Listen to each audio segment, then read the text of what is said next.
Hello, എല്ലാവർക്കും പുതിയൊരു വീഡിയോയിലേക്ക് സ്വാഗതം. എൻ്റെ പേര് റോഷ്ന. അപ്പോൾ തമ്പനിയിൽ കണ്ടപ്പോൾ തന്നെ എല്ലാവർക്കും മനസ്സിലായി കാണും ഇന്നത്തേത് പെഡിക്യൂറാണ്. അപ്പോൾ നമുക്ക് നേരെ വീഡിയോയിലേക്ക് പോകാം. അപ്പോൾ ഞാൻ അതിനുവേണ്ടി ഈ ഒരു പാത്രമാണ് എടുക്കുന്നത്. കുറച്ച് ഉള്ളിലുള്ള പാത്രമാണ്, ഇത്തിരി വലുതാണ് കേട്ടോ. ഞാൻ കൈ വെച്ച് നോക്കുന്ന കണ്ടിട്ട് മാനിക്യൂറാണ് ചെയ്യുന്നതെന്ന് വിചാരിക്കേണ്ട, പെഡിക്യൂർ തന്നെയാണ്. ഞാൻ ജസ്റ്റ് ക്യാമറയിൽ ശരിക്കും കാല് വയ്ക്കുമ്പോൾ കാണുമോ ഇല്ലെന്നുള്ളത് ചെക്ക് ചെയ്യാൻ വേണ്ടിയിട്ടാണ് കേട്ടോ അങ്ങനെ വെച്ചത്. ഇനി ഞാൻ കുറച്ച് ചൂടുവെള്ളം ഒഴിച്ചു കൊടുക്കുകയാണ്. ഫുള്ള് ഞാൻ ഒഴിക്കുന്നില്ല ഇപ്പം. അതിനുശേഷം കുറച്ച് ഉപ്പിട്ട് കൊടുക്കുകയാണ്. ഉപ്പ് ആവശ്യത്തിന് ഇട്ട് കൊടുക്കുക. അതിനുശേഷം കാലൊക്കെ വെച്ചിട്ട് ഞാൻ നോക്കും, കറക്റ്റ് ആണെങ്കിൽ കുറച്ചുകൂടെ വേണമെന്നുണ്ടെങ്കിൽ കുറച്ചുകൂടെ വെള്ളം ഒഴിച്ച് കൊടുക്കും. ഇനി ഞാൻ ഇത്തിരി ഹാൻഡ് വാഷാണ് യൂസ് ചെയ്യുന്നത്. ഹാൻഡ് വാഷ് ഇട്ട് 2-3 വട്ടം ഞാൻ ചെയ്ത് നോക്കി, അടിപൊളി റിസൾട്ടായിരുന്നു. അതുകൊണ്ട് ഹാൻഡ് വാഷും കൂടെ ഞാൻ ഇടുകയാണ്. അതിനുശേഷം ഞാൻ ഈ ഒരു ഷാമ്പു കൂടെ, ഇത് ട്രെസമേയുടെ ഷാമ്പു ആണ്. നിങ്ങളുടെ കയ്യിൽ ഏതാണോ ഉള്ളതെന്ന് വെച്ചാൽ അത് യൂസ് ചെയ്യാം നിങ്ങൾക്ക്. ഞാൻ ഇതാണ് എൻ്റെ ഹെയറിന് വേണ്ടി യൂസ് ചെയ്യുന്നത്, അപ്പോൾ ഇത് തന്നെ യൂസ് ചെയ്യാമെന്ന് വിചാരിച്ചു. പിന്നെ ഈ ഒരു ലെമണിൻ്റെ ഹാഫാണ് ഞാനിപ്പോൾ എടുക്കുന്നത്. പിന്നെ കൂടുതൽ വെള്ളം എടുക്കുമ്പോൾ ഹാഫ് പീസും കൂടെ എടുക്കും. അപ്പം ഞാനിത് അങ്ങനെ തന്നെ വെള്ളത്തിൽ തന്നെ ഇടുകയാണ്. പിന്നെ ഈ ഒരു ലെമണിൻ്റെ സ്കിന്ന് വെച്ചിട്ട് നന്നായിട്ട് പെഡിക്യൂറോ മാനിക്യൂറോ ചെയ്യുമ്പോൾ നമ്മൾ നന്നായിട്ട് സ്കിന്നിൽ റബ്ബ് ചെയ്യുകയാണെങ്കിൽ പെട്ടെന്ന് ടാനൊക്കെ റിമൂവ് ആവും. അപ്പോൾ നമുക്ക് സ്റ്റാർട്ട് ചെയ്താലോ. അപ്പോൾ ഞാൻ എൻ്റെ കാല് വെച്ച് കൊടുക്കുകയാണ്. കാല് മുങ്ങുന്ന അത്രയും കൂടെ ചൂടുവെള്ളം ഒഴിച്ചു കൊടുക്കുകയാണ്. പിന്നെ ഈ ഒരു പാത്രം എടുത്തതിൻ്റെ മെയിൻ കാരണം എന്ന് വെച്ചിട്ടുണ്ടെങ്കിൽ, ഞാൻ ബക്കറ്റ് എടുത്തു കഴിഞ്ഞാൽ നിങ്ങൾക്ക് കാണാൻ ബുദ്ധിമുട്ടായിരിക്കും ചെയ്യുന്നത് എന്താണെന്നുള്ളത്. എനിക്ക് ഷൂട്ട് ചെയ്തുകൊണ്ട് ചെയ്യാനും ഒരു ബുദ്ധിമുട്ടായിരിക്കും. അതുകൊണ്ടാണ് ഞാൻ ഈ ഒരു പാത്രം എടുത്തിട്ട് കാണിച്ചു തരാമെന്ന് വിചാരിച്ചത്. എപ്പോഴും ബക്കറ്റിലോ അല്ലെങ്കിൽ കുറച്ചും കൂടെ ഉള്ളിലുള്ള പാത്രത്തിലാണ് ഞാൻ ചെയ്യാറ്. തൊട്ട് മുമ്പ് ഞാൻ പറഞ്ഞിട്ടുണ്ടായിരുന്നല്ലോ, ലെമണിൻ്റെ തൊലി വെച്ച് നന്നായിട്ട് സ്കിന്നിൽ റബ്ബ് ചെയ്തുകൊണ്ടിരിക്കുകയാണെങ്കിൽ, അതായത് ഈ സോക്ക് ചെയ്ത് വെക്കുന്ന സമയത്ത് നന്നായിട്ട് ഇങ്ങനെ റബ്ബ് ചെയ്യുകയാണെങ്കിൽ പെട്ടെന്ന് സൺടാൻ റിമൂവ് ആവും. ഇനി ഞാൻ ഈ ഒരു ക്യൂട്ടിക്കിൾ പുഷർ വെച്ചിട്ട് ക്യൂട്ടിക്കിളൊക്കെ റിമൂവ് ചെയ്യാൻ പോവാണ്. അപ്പോൾ ഫസ്റ്റ് ഞാൻ കുറച്ച് നേരം സോക്ക് ചെയ്യാൻ വയ്ക്കും. സോക്ക് ചെയ്യുന്ന സമയത്ത് തന്നെ ലെമണിൻ്റെ തൊലി വെച്ച് നന്നായിട്ട് സ്കിന്ന് റബ്ബ് ചെയ്തുകൊണ്ടിരിക്കും കണ്ടിന്യൂസ് ആയിട്ട്. അപ്പോൾ അതിനുശേഷം ഞാൻ ചെയ്യുന്നത് ഇതാണ്, ക്യൂട്ടിക്കിൾ പുഷർ വെച്ചിട്ട് നന്നായിട്ട് ക്യൂട്ടിക്കിളൊക്കെ റിമൂവ് ചെയ്യും. പിന്നെ ഈ ഒരു ക്യൂട്ടിക്കിൾ പുഷർ വെച്ചിട്ട് നമുക്ക് നെയിലും നന്നായിട്ട് ക്ലീൻ ചെയ്യാൻ പറ്റും.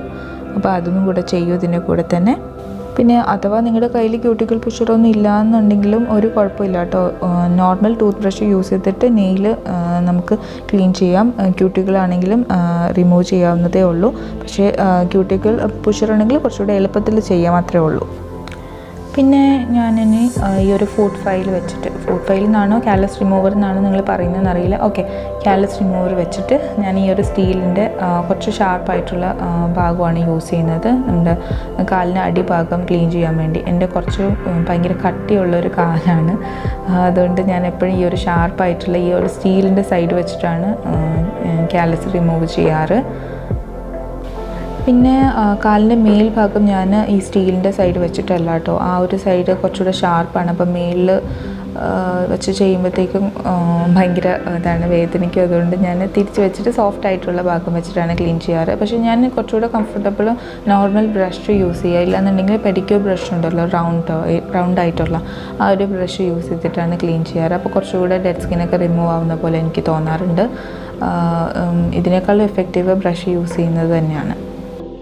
പിന്നെ ഞാൻ കുറച്ച് മുമ്പ് പറഞ്ഞല്ലോ, ഈ ക്യൂട്ടിക്കിൾ പുഷർ യൂസ് ചെയ്യുന്നതിന് പകരം നിങ്ങൾക്ക് വേണമെന്നുണ്ടെങ്കിൽ ടൂത്ത് ബ്രഷ് യൂസ് ചെയ്യാമെന്ന്, നെയിലൊക്കെ ക്ലീൻ ചെയ്യാൻ വേണ്ടിയിട്ട്. അപ്പോൾ ഞാൻ ആക്ച്വലി രണ്ടും ചെയ്യും കേട്ടോ. ക്യൂട്ടിക്കിൾ പുഷർ യൂസ് ചെയ്യും, നോർമൽ ബ്രഷും വെച്ചിട്ട് ക്ലീൻ ചെയ്യാറുണ്ട്. പിന്നെ ഞാൻ നേരത്തെ പറഞ്ഞ പോലെ കാലിൻ്റെ മേൽഭാഗം ഇതേപോലെ ബ്രഷ് വെച്ചിട്ട് ക്ലീൻ ചെയ്യുന്നതാണ് എനിക്ക് കുറച്ചുകൂടെ കംഫർട്ടബിൾ. നിങ്ങൾക്ക് വേണമെന്നുണ്ടെങ്കിൽ ഞാൻ നേരത്തെ പറഞ്ഞ പോലെ പെഡിക്യൂർ കിട്ടുന്ന ബ്രഷ് ഉണ്ടല്ലോ, അത് കുറച്ചുകൂടെ സോഫ്റ്റാണ്, അതത്ര ഹാർഡ് അല്ലാത്തതുകൊണ്ട് നോർമൽ ടൂത്ത് ബ്രഷ് തന്നെയാണ് യൂസ് ചെയ്യുന്നത്.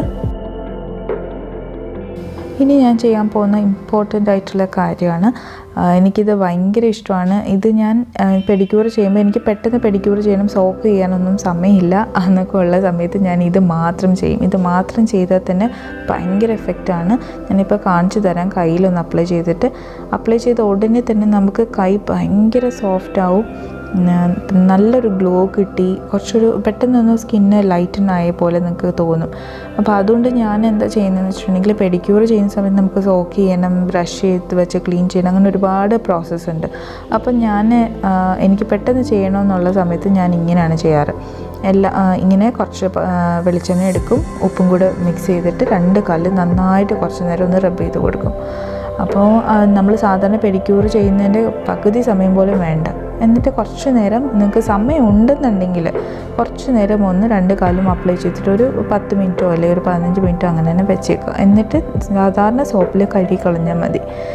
അങ്ങനെ കഴുകി കളയുമ്പോഴത്തേക്കും നമുക്ക് കിട്ടുന്നൊരു എഫക്റ്റ് എന്ന് പറഞ്ഞാൽ ശരിക്കും നിങ്ങൾ അപ്ലൈ ചെയ്ത് നോക്കിയാലേ മനസ്സിലാവും. കണ്ടോ, ഞാനിപ്പോൾ കഴുകി കാല് സാധാരണ നോർമൽ സോപ്പ് വെച്ചിട്ടാണ് കഴുകിയത്. അതിനുശേഷം ഞാൻ ഈ ഒരു ടോണർ അപ്ലൈ ചെയ്യാണ്. പിന്നെ ഈ ഒരു ടോണർ അപ്ലൈ ചെയ്യുന്ന കാര്യം അത് എത്ര പേര് ഫോളോ ചെയ്യുന്നുണ്ടെന്ന് എനിക്കറിയില്ല. പെഡിക്യൂർ ചെയ്താലും മാനിക്യൂർ ചെയ്താലും നിങ്ങളൊന്ന് അപ്ലൈ ചെയ്ത് നോക്കൂ. ടോണർ അടിപൊളി റിസൾട്ടാണ്.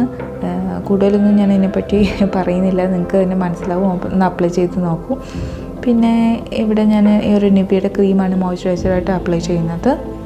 പെഡിക്യൂർ ആണെങ്കിലും മാനിക്യൂർ ആണെങ്കിലും രണ്ടും ചെയ്തതിന് ശേഷം നമ്മൾ ഈ ഒരു ടോണിങ് പാർട്ടും മോയ്സ്ചറൈസിങ് പാർട്ടും ഒരിക്കലും സ്കിപ്പ് ചെയ്യരുത്. ഭയങ്കര ഇമ്പോർട്ടൻ്റ് ആയിട്ടുള്ള കാര്യമാണത്. നമ്മളിപ്പോൾ നമ്മുടെ ഫേസ് ആണെങ്കിൽ നമ്മൾ വാഷ് ചെയ്തതിന് ശേഷം ടോണർ യൂസ് ചെയ്യും, മോയ്സ്ചറൈസർ യൂസ് ചെയ്യും, ഇത്രയും കാര്യങ്ങൾ നമ്മൾ ശ്രദ്ധിക്കും. പക്ഷേ മാനിക്യൂറും പെഡിക്യൂറും ചെയ്തതിന് ശേഷം ചില ആൾക്കാർ ശ്രദ്ധിക്കില്ല. അതുകൊണ്ട് എല്ലാവരും സ്കിപ്പ് ചെയ്യാതെ ചെയ്യേണ്ട ഒരു കാര്യമാണിത്, toning part and moisturising part. എല്ലാം ചെയ്തു. അപ്പോൾ ഈ ഒരു നെയിൽ പോളിഷും കൂടി ഇട്ട് നമ്മുടെ പരിപാടി നമുക്ക് ഫിനിഷ് ചെയ്യാം. ഇതിൻ്റെ ഫേവറേറ്റ് കളറാണ് കേട്ടോ. നെയിൽ പോളിഷിൽ എനിക്ക് ഏറ്റവും ഇഷ്ടപ്പെട്ട കളറാണിത്. ഈ പെഡിക്യൂർ മാനിക്യൂർ ഇതൊക്കെ ഒരുപാട് സമയം എടുക്കുമെന്ന് വിചാരിച്ചിട്ട് ചെയ്യാതെ മാറ്റി വയ്ക്കുന്ന കുറേ പേരുണ്ടാവില്ലേ. അപ്പോൾ അവർക്ക് വേണ്ടി ഒരു കുഞ്ഞു ടിപ്പ് പറഞ്ഞുതരാം. ഞാൻ കുറച്ച് നേരത്തെ പറഞ്ഞിട്ടുണ്ടായിരുന്നു. കുറച്ച് കോക്കനട്ട് ഓയിൽ എടുക്കുക, കുറച്ച് സോൾട്ട് എടുക്കുക. അതിനുശേഷം അത് നന്നായിട്ട് മിക്സ് ചെയ്തതിന് ശേഷം നമ്മുടെ കാലിൽ അല്ലെങ്കിൽ കയ്യിൽ, മാനിക്യൂർ ആണെങ്കിൽ കയ്യിൽ ചെയ്യുക, നന്നായിട്ട് റബ്ബ് ചെയ്യുക. ഈ എക്സ്ഫോളിയേഷനാണ് നമ്മൾ മെയിനായിട്ട് മാനിക്യൂറിലാണെങ്കിലും പെഡിക്യൂറിലാണെങ്കിലും ചെയ്യുന്നത് അല്ലേ. ഈ ഒരു എക്സ്ഫോളിയേഷൻ ചെയ്യുമ്പോൾ തന്നെ സ്കിൻ ഗ്ലോ ആവും, സ്കിൻ ലൈറ്റൻ ആവും, നമ്മുടെ സൺടാൻ റിമൂവ് ആവും. അപ്പോൾ ഇത് മൂന്നും കിട്ടിക്കഴിഞ്ഞാൽ പിന്നെ നമുക്ക് വേറെ ഒന്നും വേണ്ടല്ലോ. അതിനുശേഷം ഒരു 10 മിനിറ്റ് വെച്ചതിന് ശേഷം നോർമൽ സോപ്പിൽ കഴുകി കളയുക. അതിനുശേഷം ഒരു ടോണർ അപ്ലൈ ചെയ്യുക, പിന്നെ ഒരു മോയ്സ്ചറൈസർ. അത്രയേ ഉള്ളൂ കാര്യം. അപ്പോൾ ഈ ഒരു കുഞ്ഞു വീഡിയോ എല്ലാവർക്കും ഇഷ്ടപ്പെട്ടു എന്ന് വിചാരിക്കുന്നു, കുറച്ചെങ്കിലും ഹെൽപ്ഫുള്ളായി എന്ന് വിചാരിക്കുന്നു. അപ്പോൾ ലൈക്ക് ചെയ്യാനും ഷെയർ ചെയ്യാനും സബ്സ്ക്രൈബ് ചെയ്യാനും മറക്കരുത് കേട്ടോ. അപ്പോൾ നെക്സ്റ്റ് വീഡിയോയിൽ കാണുന്നവർ ബൈ ആൻഡ് ടേക്ക് കെയർ.